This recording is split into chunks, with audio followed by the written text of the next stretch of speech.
Keyshawn, what do you make of what Justin Fields said first and then second? Well, I think it much like he said, though, when you say some things, it's taken out of context because you're trying to explain something. And if a person doesn't understand what you're trying to explain, obviously in the social media world that we're living in, it catches fire, everybody runs with it. I understand what he's saying. What he is simply saying, Skip, is I get so much damn information from so many different situations that I'm out there thinking, and I shouldn't be out here thinking. And it slows down my progress on the information that I'm supposed to be retaining. Was too much thinking, not enough playing. Exactly. Yeah, right. And that happens no matter what position you're in. To you guys. And so if I'm a receiver and I'm out there thinking I can't play fast, I'm worried about, okay, now what coverage is this? They told me it was going to be cover 2.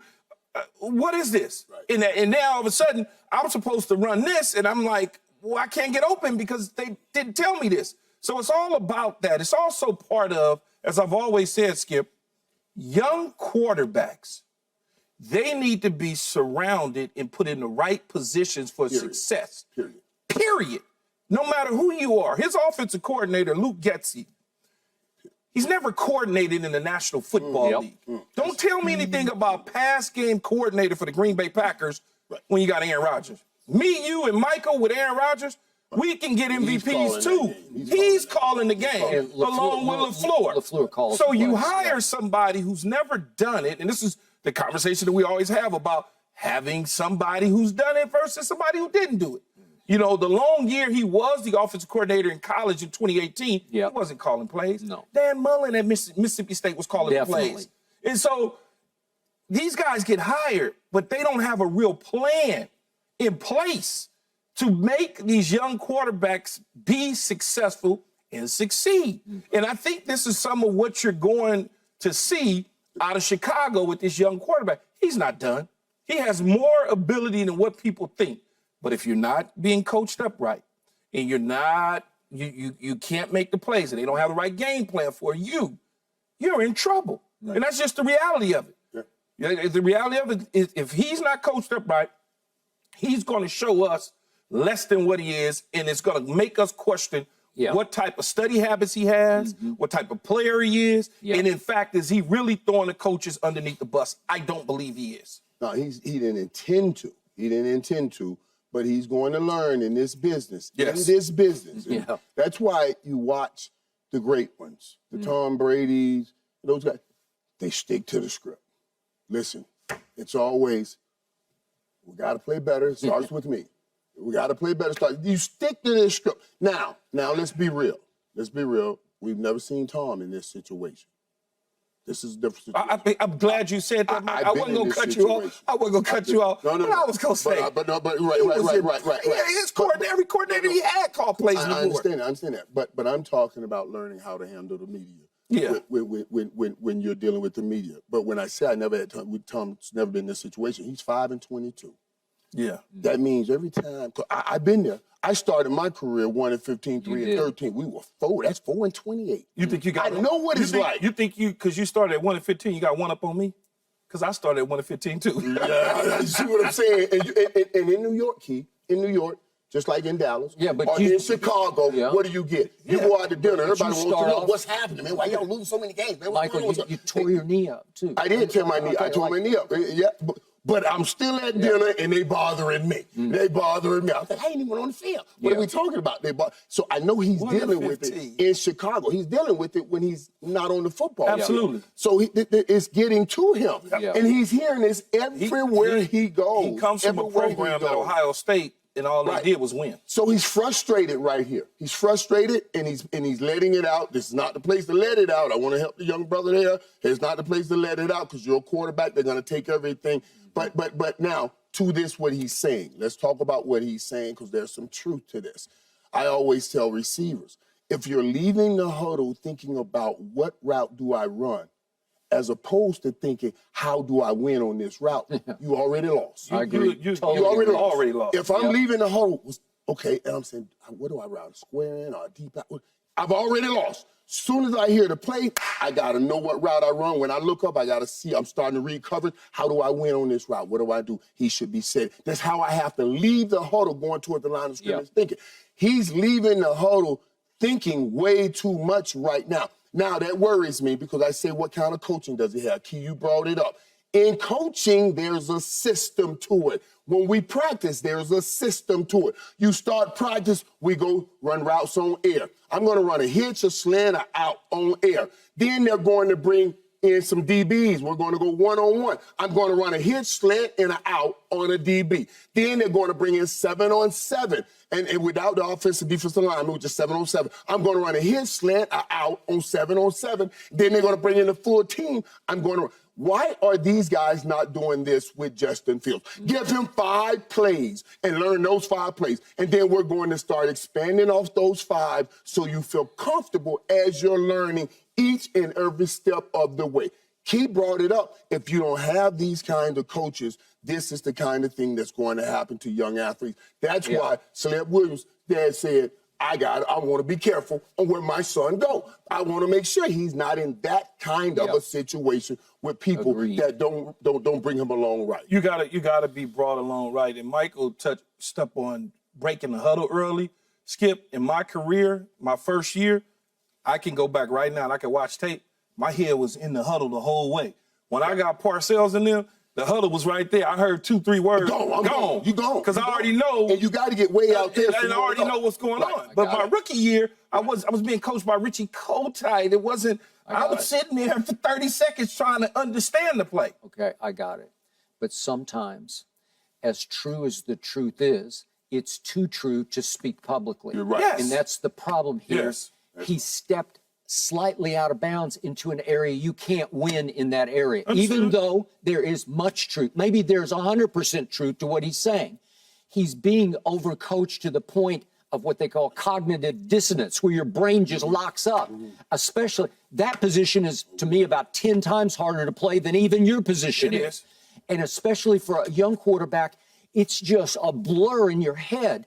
And what did he do so beautifully last year? And again, you can say this is a plus minus, but he ran the football like no quarterback I've ever seen, including the Michael Vicks of the world. He was running, I kept saying, he looks like Eric Dickerson to me. He looked like a true star running back. He ran for 1,143 yards. Every time he took off last year, he averaged 7.1 yards per carry.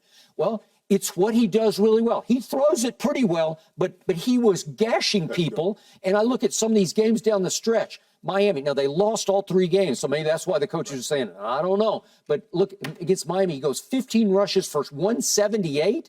Against Detroit, 13 for 147. Detroit again at Detroit, 10 for 132. These are running back yards, right? Right. Okay, and at Tampa the other day, he carries it 4 times for 3 yards. Okay, well, and he's saying, let me do some of what I do. I was going to let you get there. I was going to let you get there because you just hit it. There. That's why he said what he said.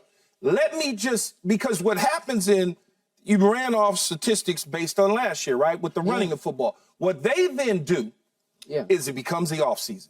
They sit back, they look at film, and they sit there, he needs to do better from the pocket, and he needs to do this and that. Opposed to looking at the film and saying, here's his strengths, let's work on his weaknesses. They did it with Michael Vick, right? They tried to get Michael Vick underneath the center, in the pocket. Eventually, Andy Reid got him that way after he spent some time away, and then he got him. Remember who his first coach was. You want to talk about old school Dan Reeves? Because I know him very well. You didn't cross his path in Dallas. Right. But when you try that's who's coaching Michael Vick. When you try to change somebody's talent, it screws everything up. And with him, he's a natural instinct guy. Absolutely. Just let him play football. Yeah, you can dial up plays. We don't want him freelancing, but don't make him so robotic that he's just sitting in the pocket and afraid to run because this is his 3rd year, right? Well, now that pressure, Michael, that 3rd year, now you got the 4th year. Now, should we keep him? Should we not? A lot of that stress and pressure weighs on people's shoulders, man, when they in that huddle. It just does. I want to put all this on the coaches, but I got to put some of this on Justin Fields. Absolutely. Let me just be real here. Justin Fields is a superior athlete. This has always been the issue with superior athletes. That means I'm better than you. I've always been better than you, and I've always been better than everybody I played against. Justin Fields fall in that category. Son, it works in Little League. You're the best athlete. You can win that football game by yourself. Son, it works in high school. You're a superior athlete. You can win that game all by yourself. Son, it may even work in college. You're a superior athlete. You can win that game all by yourself. Not in the pros, because they got guys like Michael Parsons that runs 4 threes just like you. You can't just run around the end. Let's look at me, son. You got to learn to pass this ball from the pocket. I'm not saying you got to be a pocket passer to win a Super Bowl, but you got to learn to pass from the pocket to win the Super Bowl. That's just the bottom line. So him saying all of that, you're wrong, son. You got to learn at this level, you're going to need to play with your teammates. So learn how to play from the pocket. But use that ability you have to run the football. But just like you said, all those great runs that he did, all those games, he lost. He lost. You can't, superior athletes, you can't superior the NFL. You did that on every other level. It doesn't work here.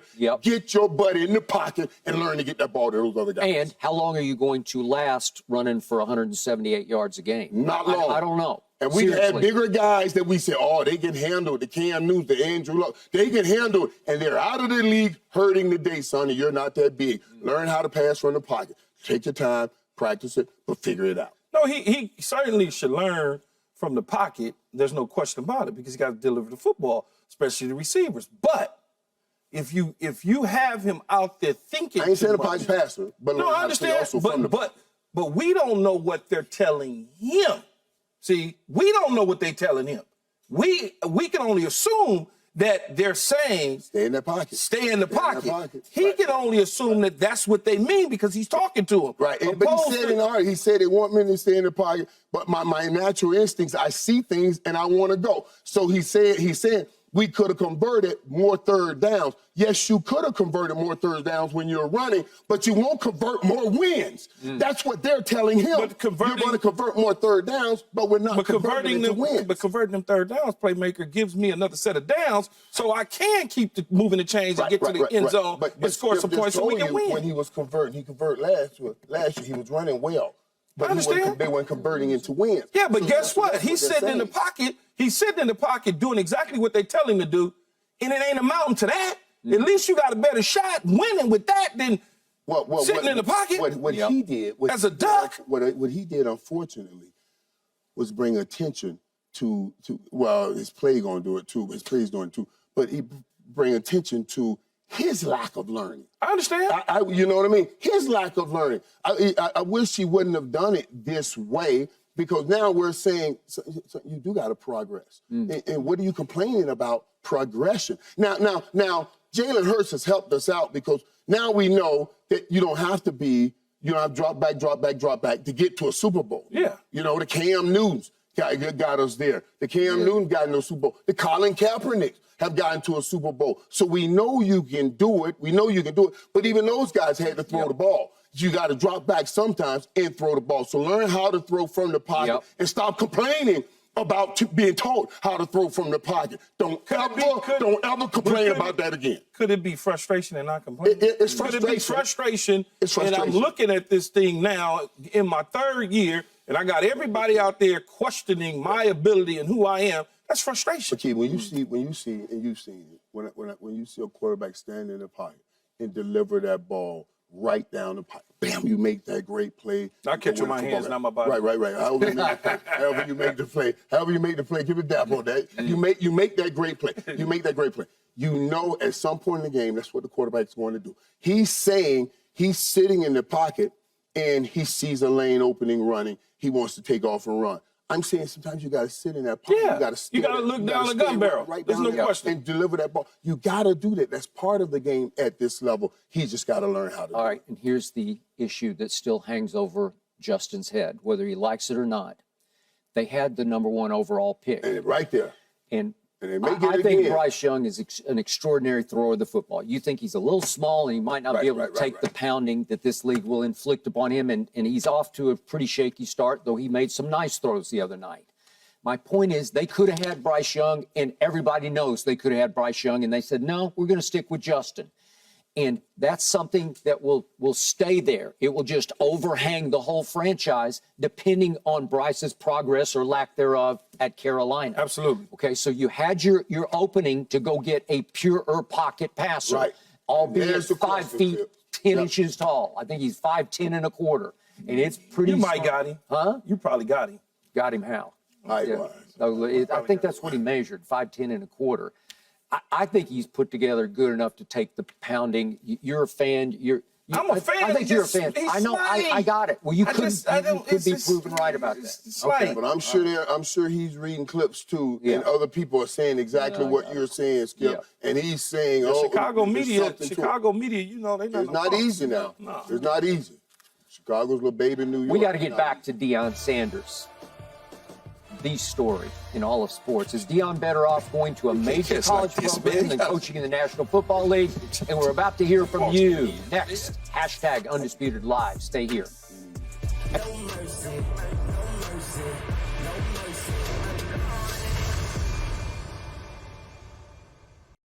Thanks for watching, Undisputed fans. Do you want more highlights from the show? Make sure to click that subscribe button for all the exclusive content from Undisputed.